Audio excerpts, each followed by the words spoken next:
সদরঘাটে ঘরমুখো মানুষের ঢল, লঞ্চে চাপায় 2 জনের মৃত্যু। চন্দ্রায় যানজট সত্ত্বেও অপেক্ষাকৃত স্বস্তিতে সড়ক পথের যাত্রীরা।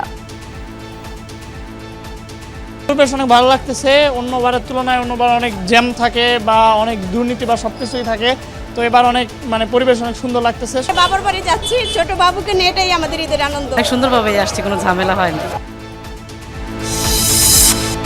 বগুড়ার সান্তাহারে নীলসাগর এক্সপ্রেসের 9 বগি লাইনচ্যুত। উত্তরাঞ্চলের সাথে ঢাকার রেল যোগাযোগ বন্ধ, শিডিউল বিপর্যয়ের শঙ্কা। 10 ঘন্টা লাগতে পারে, 15 ঘন্টা লাগতে পারে। আমার বাড়ি হাতে জয়পুরহাট, আমি তো জয়পুরহাটের সময় মতো বুঝতে পারলাম না। রেলের এখানে কাজ চলতে, লাইনে কাজ চলতেছিল। চালক লাল ফ্ল্যাগ দেখতে পেয়েছে কিনা জানি না।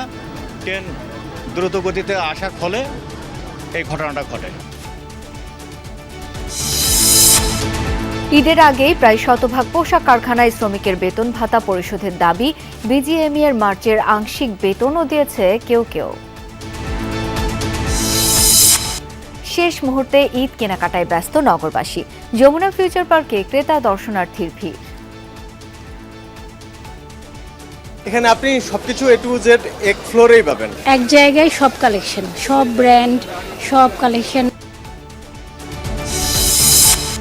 এবার ইরানের মিসাইল সাইট ও পরমাণু স্থাপনায় যৌথ বাহিনীর হামলা।